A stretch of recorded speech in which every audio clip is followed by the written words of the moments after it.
Hello and welcome to today's Just Chopsing Podcast. I like how I have to say that ever so slowly.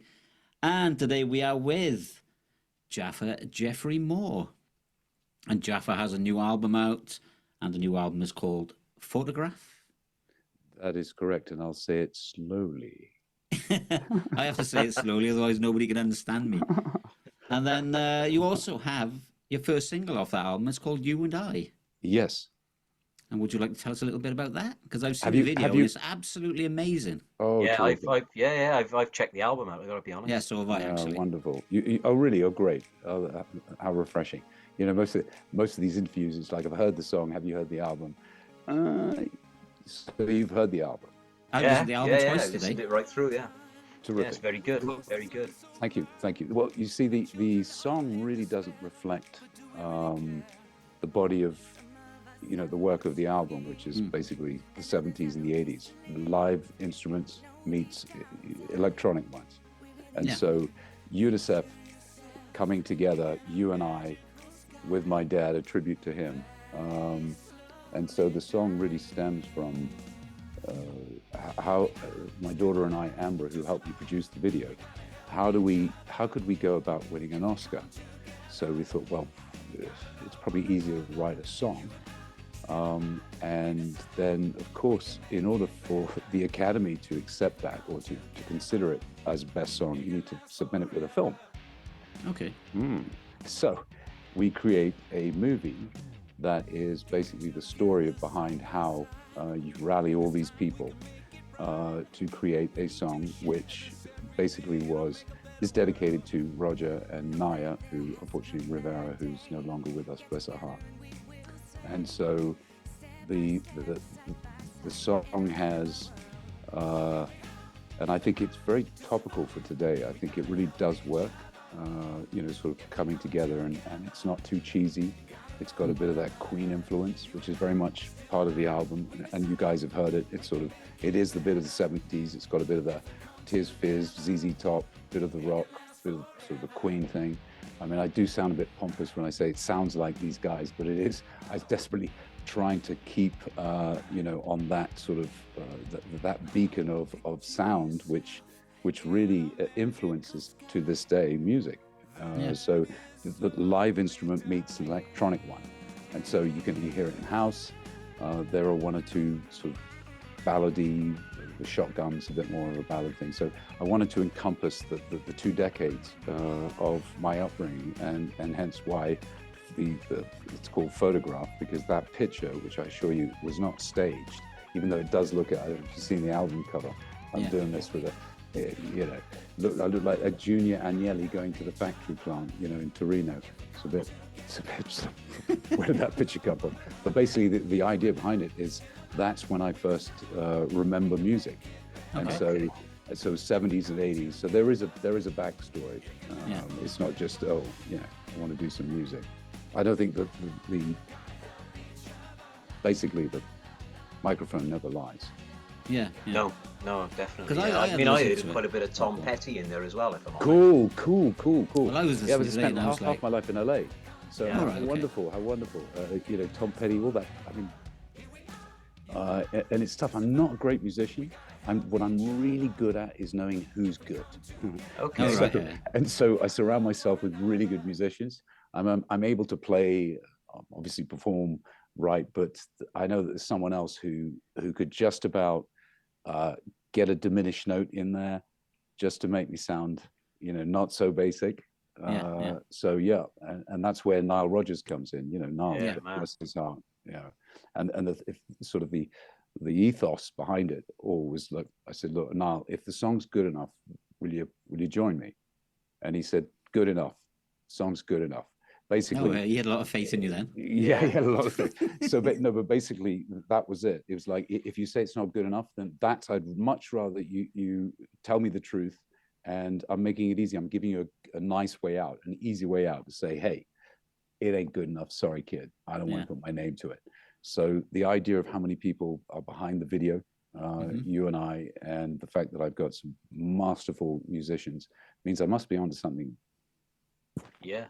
Yeah, well, to be honest, I listened to the album and I thought it started off quite electronically, like you said, Yeah, and I thought, oh, this could be a bit D-Reamish, you yeah, know. yeah, yeah, And yeah. then to be honest, your vocals then just sort of like went off into like it reminded me a lot of Robbie Williams. Hmm. Hmm. I And get that a then lot. if you, oh, do you? Because Well, but bear in mind, I was signed to EMI in 1985, so he sounds like me. It's just oh No, right, okay, that's the way. I never quite made it. So if this thing flies and I get out there, I think it'll be, you guys sound alike. I'll accept that. Yeah. yeah, because it just took me straight back to Life Through a Lens when he brought his first album out, Yeah. and I thought that just reminds me of Life Through a Lens a little bit, and Oh, brilliant, brilliant. yeah, and I Yeah, listened to you it, and then I listened to Life Through a Lens actually, because I hadn't listened to the album for years, and then I listened to your album again, and I was like, oh, this is quite good. I Yeah, it's quite good. like it. Cool. It is very good. Cool. Yeah. Your vocals are Yeah. really good actually, Yeah, Thank you've you. got great vocals. Very Thank good you. vocals. Thank you. and Yeah. I mean, you've got some stars in the video. I mean, you've got everybody who's anybody really, from Joan Collins, Michael Caine. Hmm. Oh, You the know, only star in it is me. Sorry, the only star that is the only not a star is Jaffa. yeah, Yeah, I wasn't. I don't believe that for one I minute. wasn't supposed to actually sing. My daughter and I, who helped me make the videos, she was a big fan of Glee, Gwyneth Paltrow, that show, and Yeah. Naya Rivera was singing, and I said, God, she'd be amazing. Do a duet. Now we got to find a guy, and I approached quite a few acts, and I just couldn't get anyone to sign up. So I said, well, you know what, I'll put it down. At least she's not singing to, an empty partner. And it kind of stuck with that. And everyone said, no, it sounds, I really like the sound of your voice. And then it sort of took off. Just, I was never meant to, it was never my intention. Okay. Guys, I don't want to do gigs. I was at 1985, I was doing that. And it's like, I might be a bit long in the tooth for it, Well, now, No are you chance. sure? No Are chance. you sure? Are you Definitely sure? Are you As sure? long as I don't sound, as long as I sound younger than I look. You do we're okay. actually. Yeah, you look I very was gonna young say, as well. I mean, Oh. you're sort of, you are Terry's age, and you both look younger than me, which is annoying. But there we are. But I'm going to ask you now, are you sure that's you singing on the rest of the album then? If you weren't supposed to sing. And doing the BVs too, all the BVs, and that's the sort of influence of Freddie Mercury. Who was he and Marvin Gaye. Those are my two sort of mentors when it comes to backing vocals. And it's kind of difficult because the style of Marvin, which was sort of very a derivative of, I mean, he's a jazz at heart, and there's a gospel, which I'm not. Funny enough, someone like Steely Dan has the gospel roots, interesting enough. And so it can be disguised. And I think, the secret to the Rolling Stones is disguised. It's blues. Yeah. It's blues with a very rough sound and all over it. But at the end of the day, it is blues. Yeah. And so, Marvin's, that's, white can't do black. Black can do white. Maurice White, Earth, Wind, and Fire. Yeah. Listen to that. It's Barry White.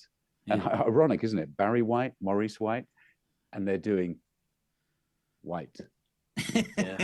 Incredible. So you're saying you were signed to EMI then? I mean, what inspired you to get into singing? Well, my mother was a singer. My grandmother was an opera singer.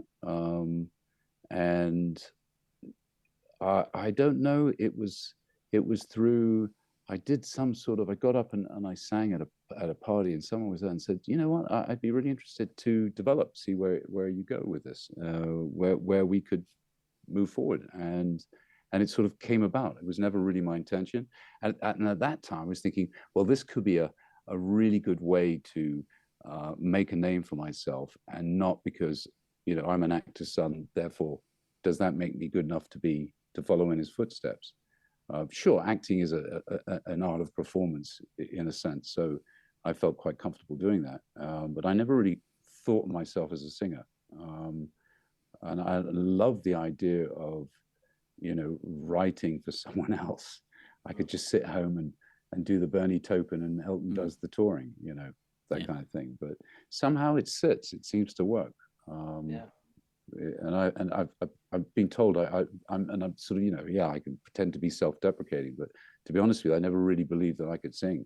But it's when the final when it's mastered by Sterling in New York, and I'm going, wow, that actually sounds like a record. Better stick with this.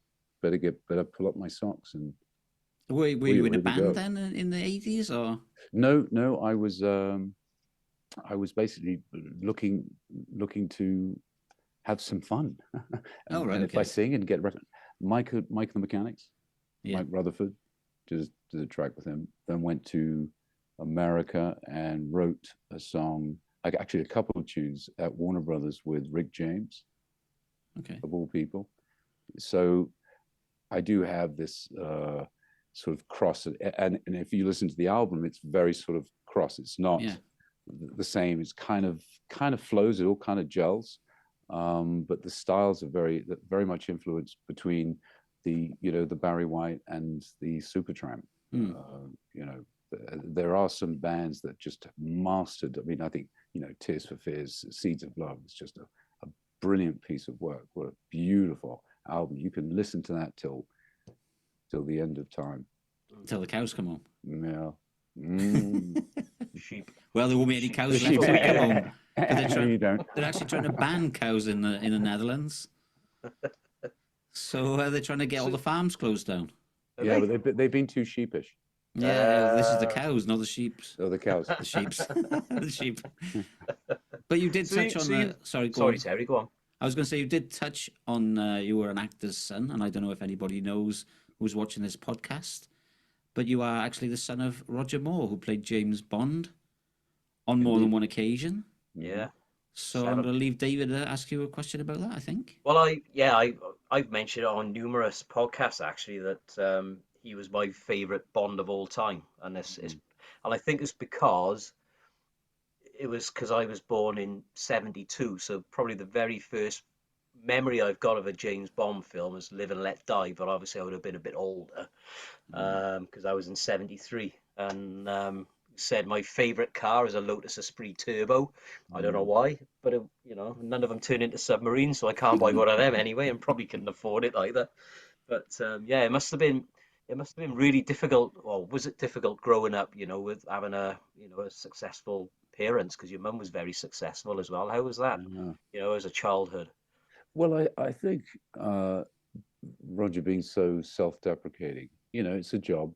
I'm being paid to make believe, come home, and my grandfather was a policeman, a bit like Sinatra. That their relationship, his dad was a fire chief, and it was just you get on with it, and it's a job. It was actually terrific. You never had to queue. You just sort of the sea would part. I think, well, I could get used to this. But no, joking apart, it was just a normal bloke who got lucky, and that's what sort of drove him to do his stuff for UNICEF. He said it's time to pay back. I got so lucky, and brilliant. I think that at the end of the day, the bigger the talent, the smaller the limousine. Yeah. Hopefully, and obviously smaller the ego. Yeah. I hope nothing else is smaller. Yeah. So what's the one question you've never been asked? That's how big the model car is behind David, I think. Yeah. So did you, when obviously when he was acting then, did you get to go on locations and different things? Yeah, and Live and Let Die. Went to Jamaica, went to New Orleans, went to New York. He was terrific. He always brought us along. Then Pinewood, where they based where the Broccolis and the Saltzmans originally, where they based the housing of the unit of the franchise. It was very close to where we lived. So on Fridays, I'd always go down to the set, and it's great to this day. I go to Pinewood. It has changed. I mean, there's a gate, there's a guard, there's security. You could just drive in those days.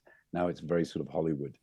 And to walk around, there are still a couple of guys that, they go, "Oi, hello, Splosher, how you doing?" It's like being at home. But yes, I was very fortunate. I had been to all the locations, and Roger made a point of that.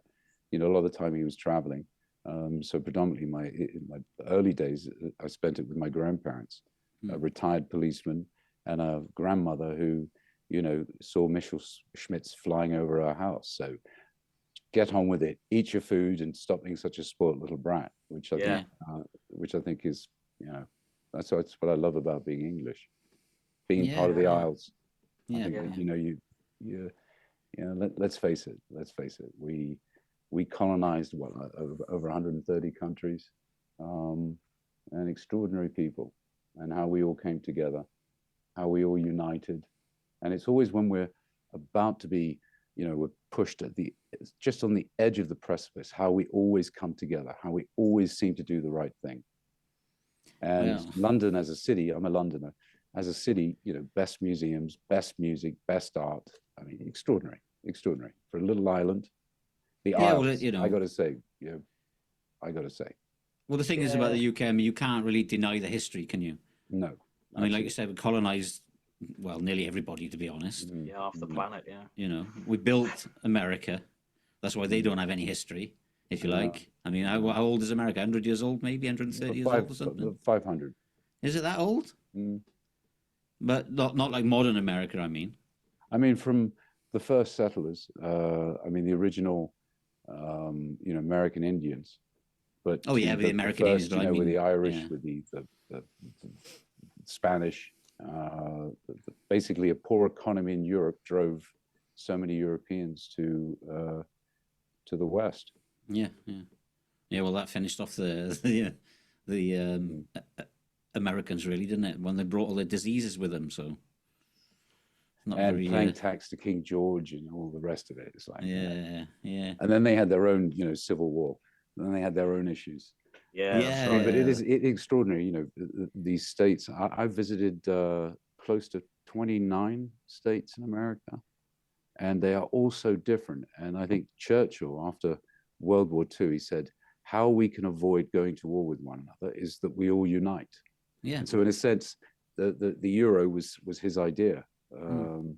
But then, of course, you've got the pig farmer who's saying, why should I pay all this extra tax or extra cost on my packaging because I've got all the Brussels with there, but it's the weight you pay for being united and a single currency, which it's like I'm based in Switzerland. Thank goodness they have their own currency.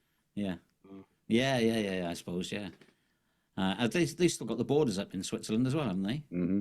Yeah, I thought so. And it's the hardest country to invade because it's surrounded by mountains. Yeah, it is. So that's why they got great air force, because they know that the only way anyone's going to try and invade this place is through the air. It's quite interesting. And every single Swiss resident has a rifle. Of course, really? they're issued the bullets and they're all numbered and stuff like that. But if the war broke out, every single citizen has a rifle. Oh, okay. I didn't know that. No, I didn't know that. That's a fact, isn't it? Yeah. So, cool. Well, on that note. On that note, that's right. Yeah. I'm going to ask you now. if we go back to your album, and we were talking a little bit about, gigging and things like that. Are you looking to promote the album and do some live shows? Is that something you fancy doing? Yes. We're looking at dates for a showcase, and thereon we shall. I mean, it's early days. This is basically really early days. So yes, we're going to have to, and depending on how successful, how we do in the charts, the demand. But yes, I'm going to, eventually, obviously, inevitably, I'm going to have to perform, and that's the true test. To be honest with you, I'm not petrified. I'm kind of used to getting up and doing that. I did a small gig in front of a room full of people and it's not the numbers, it's more about who's in the audience. Yeah, I remember getting up there and I didn't have a problem with it, and then I looked across and I saw who was in the front row, and I went, "Oh, am I in trouble now?" And so I've always got that thing, "Oh, am I in trouble now?" But I'm happy because I'm comfortable with my songs, I'm comfortable, so I think that'll give me some wind in the sails. Will you be taking a full band? Yes. Oh, right, okay. Oh yeah, goodness, yes. Oh, that's. I mean, a lot of artists would take a karaoke setup, if you like. With a backing track, and but yeah, it's nice to see you going out with a full band, actually. Yeah, that's cool. That's good. And to the UK? The UK, that's where we're going to be mainly in the UK, is it? Yeah, mainly. Oh, absolutely. There are a couple of bites in Germany. I got a couple of TV shows. Some of the biggest ones. They've asked me to perform one song and then sit down on the couch for 15 minutes. And the analytics will be looking at, how many bytes, how many clicks. It's obviously England, because I'm only been promoting here. America, quite a few bytes, quite interesting. Okay. And I think the crossover of, that you were mentioning about the sort of Tom Petty, it's kind of got that. And my influence also spent half my life in on the West Coast, so there is very much that too. And in a sense, it's funny how you think, where does it come from? What's your influence? That I was asked the other day, if dead or alive, who would you like to write a song with? And I said, Wolfgang Amadeus. Amadeus Mozart. Yeah. I mean, who the heck influenced that guy? Yeah, that's true. Yeah. Extraordinary. Yeah. And you imagine if he had the technology today, and not having heard anything, and just coming in with his master plan, insanity. Yeah. And I mean, if you listen to music, it is such a derivative of, it's classical and Midwest America gospel, modern day music. The root of it is the sort of jazz, gospel, black, basically. And then we go back to whether it's Chopin or Beethoven, Amadeus, those guys, and you sort of fuse that together, and you throw it in a box and throw it out into space. And you go, this is what our music is about. This is where we're from. It's this mad meets even more mad. Yeah. So if you're going to America, I mean, I've read on your press kit, if you like, that your godfather is or was Frank Sinatra. Yes. I mean, he had a couple. Okay. I was third in line, but no, I had a fantastic relationship with him. He taught me how to drink. First rule of drinking: don't spill it, kid. That was the first. I got a drinking problem. Yes, he was a big influence. He gave me 3 of his paintings. He was a brilliant, avid painter. Brilliant painter. He was my godfather. Well, don't get the mob to arrange a tour for you.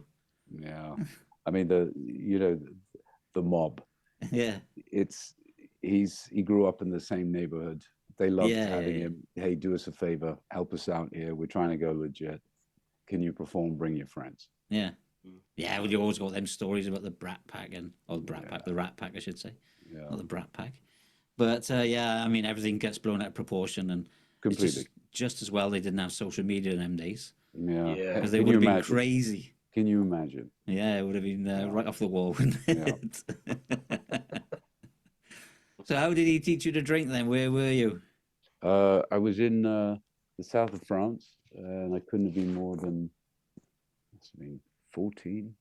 And I had 5 whiskey, old fashioned, straight up. Were you sick? Oh my goodness! Oh sure. Sure. But I held it down for 6 hours before I did the Europe. Yeah. I can imagine. That was my first drinking experience. So he taught me how to drink. He taught me how to phrase, how to hold the microphone.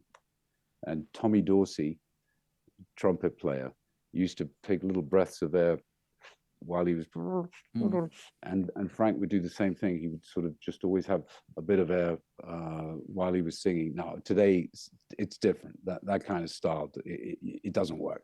But he showed me how to use the microphone, distance, and really to like Billy Joel, one of the greatest modern day American songbook writers. And there he is making love to his gin and tonic. Yeah. And so the microphone is, it's your enemy, but it's also your friend. Yeah. You have to Yeah. Terrific. But so lucky. So where are you now then? Because you look like you're in a wooden cabin. I'm in where am I? I'm in Switzerland. Oh, right, okay. I'm in Switzerland, trying to get some skiing. But this promotion's terrific. I'm doing all these podcasts and radio, regional, London. Yeah, so I haven't been able to go out and ski. All right. There hasn't been much snow, really, is there? It eventually snowed, so there is snow. The conditions are perfect. Yeah. It's beautiful weather. I'm looking out, going. Because I think at the beginning of January there wasn't really much snow, was there? No, there wasn't. There wasn't. All of the Alps suffered. It's not just one ski resort. It was quite painful. Yeah. But now, yeah, no, it seems people are making up. And then, of course, the bit sort of the after COVID, all of a sudden you see people just coming out more extreme. There's more of this, more of that. So the moment it snowed, there are people just said, fuck it, I'm going to, excuse my French, I'm going to just disappear and take 3 days off when they wouldn't necessarily. Yeah, can't blame them. Yeah. Can't blame them. Make the most of it. Absolutely. We've seen that over here as well with music. So, we didn't have any live music for 18 months. And then as soon as people started coming out on tour again, everybody was congregating and flocking to go and support artists because they'd took it for granted. And then all of a sudden COVID, there was no live music there. So it was a real surprise. So, I'm sure, all your shows will be very, very well supported when you come over here. And you won't have to worry about who's in the front row because it could be me. Well, the idea is that we're going to reach out to all of you who, in the early days, in the early stage, in our first week, have reached out and said, yes, love to pick up your story, love to speak to Jaffa. And so I'm going to make a list of everyone who's been supportive, and you will get an invite. Oh, wicked. Okay. Thank you. Then you really need to come to the Netherlands to do some shows. Deal. Germany's fairly close. Yeah, Germany's not far away, is it? I mean, it is. Well, let's see if you guys exploit me out there, then I'll come out to the Netherlands. Well, your friend's coming over. I'm sure he could have some influence. There you go. Yeah, there you go. But what's this other story about Michael Jackson stalking you then? Stalking. It's funny how the word, meeting him in a restroom and him sort of coming up and tapping me on the shoulder becomes stalking, right? Oh, right, it sells well. It snowballed into something a bit more. But no, it was at the Oscar party, Swifty Lazar, who hosted the Oscars after party. And he was the only one. Today, you've got 3 or 4 different parties you go to, sponsored by whichever branch. But he was the only one that had it. It was this one restaurant. Everyone who was a recipient of the award or related or a producer of the thing were there, or family members. And so it was a very closed set. There were 10 tables of 10 and 3 Oscars here and there scattered all across these tables. And I was the youngest guy there. I'm in the restroom, and he comes in, he goes, "Hey, what are you doing?" I said, "Well, I'm here with my dad." "Who's your dad?" I said, "Simon Templar." Oh, right, I just, I'll be even cooler than that. And he went, "Oh, my mother's favorite. Can I meet him?" So thereon we became friends. I walked him across the room, and "Pops, Rog, this is Michael. How do you do? Nice to meet you, young man." And then many moons later, I'm in Sinatra's dressing room, and Sammy Davis walks in with Michael Jackson, and Frank says, "How are you, young man?" And so he goes, "It's a real pleasure and honor to meet you." And then Frank is sort of a moment of, not silence, but the moment of, and then he looks and he's just about to say, and Michael Jackson turns and goes, "Hey, Jeff, how you doing?" Yeah. Son of Sinatra. Oh, that was a good one. Yeah. Brilliant. Oh, that's brilliant. That's a good story. Yeah. So I'm going to ask you now, is when you were growing up, I mean, we all like to do crazy things, little stunts and stuff. Is there anything you did as a child that would scare you now so you wouldn't actually do it? Like jumping off a high slide or jumping off a moving swing. Would you be afraid to do anything like that nowadays? It was actually, there was this girl that I met, and climbing down the the drain pipe as her father was scrambling for his rifle. I think that's down a 3-story building. I don't think I'd want to do that today. No, well, just take the elevator today. Yeah, this town didn't have elevators. This But it sound was just ain't certainly big enough for the elevating. both of us. It was Yeah. certainly elevating. Yeah, I bet. Yeah, yeah. I mean, we all did some crazy stuff when we were kids, I imagine. Yeah. And yeah, there's a few things I wouldn't want to repeat, to be honest. Mm. No, there's a few Yeah. things I wouldn't want you to repeat either. Yeah, there's a few things that we should not go there. Don't get there, guys. We still have a career. We still That's have a right. future. That's right. Only just. So, Yeah. what's the future for you then, Jaffa? Well, let's see how the album does. Yeah. And when are you going to start your tour, actually?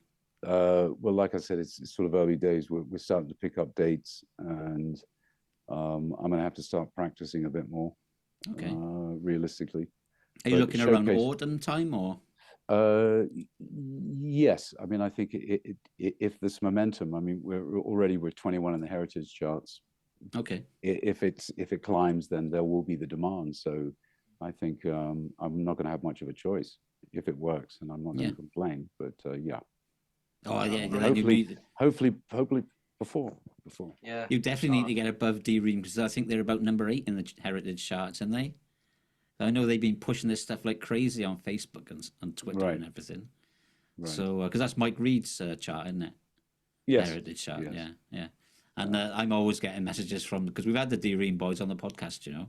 Okay. And when they brought out the latest album, was it? Or the last album? It was their last album, yeah. And Right. yeah, so I'm always getting messages from them guys, you know, because they put this voting thing up and everybody has to vote for the charts. And Yeah, you can vote every Monday. yeah. So are you on that voting list? Oh, I vote for myself every minute. It doesn't accept it. It says, no, you can't do that. This is one number. Yeah.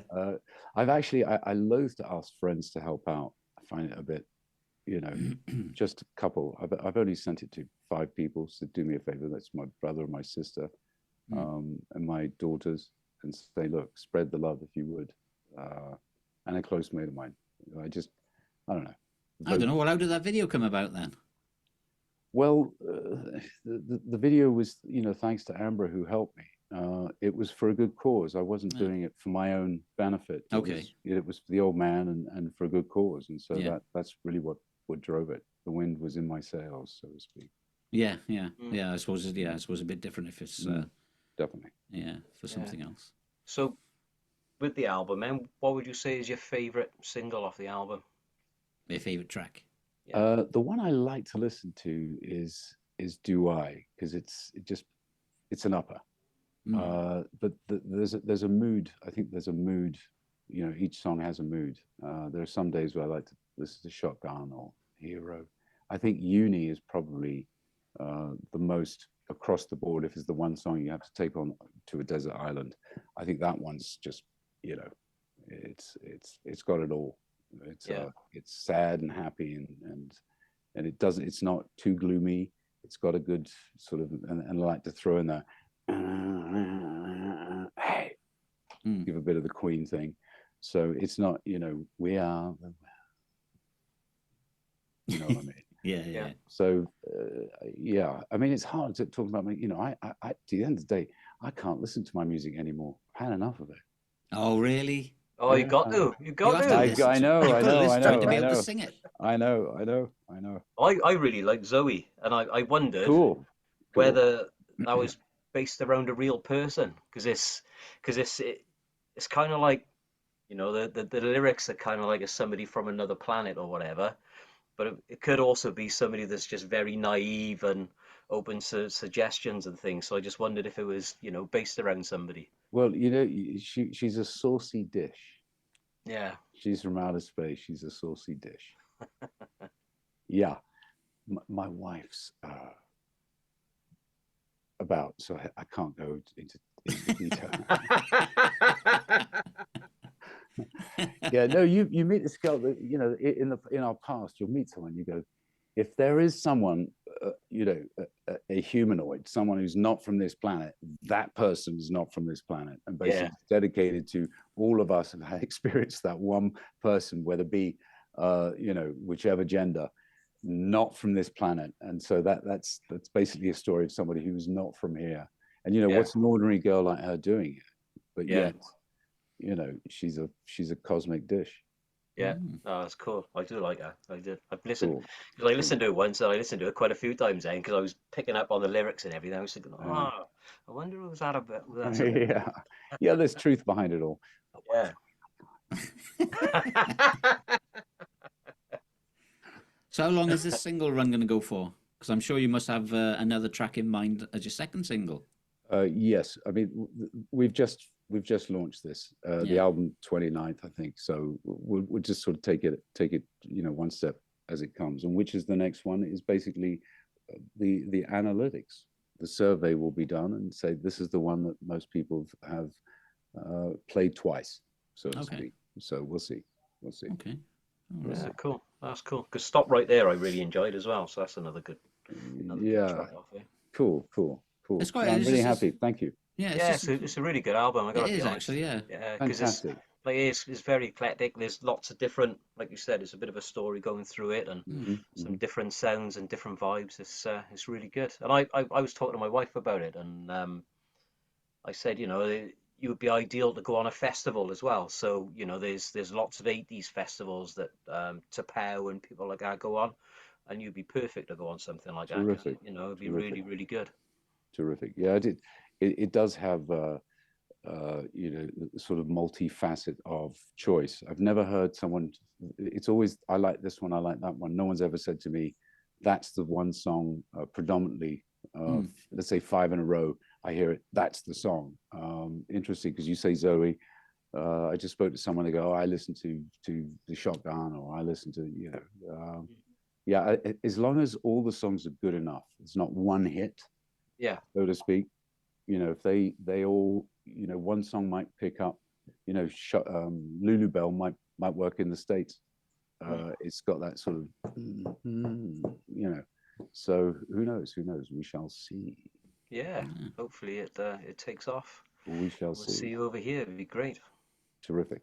Yeah. Guys, one thing we haven't touched on is kind of like your acting and your producing as well. And I know you were shortlisted for an Oscar for the one film that you wrote and produced, but I've struggled to find it because I went on. I've obviously got Amazon and things like that, and I tried to find it. So no, it's a submarine. It stays. No one's going to find it. We'll keep it. Yeah. How do we get to watch it then? Actually, it was a short list of the song. That was the whole point of Uni, the song. Yeah. And so it's called And the Winner Isn't. I think that's right.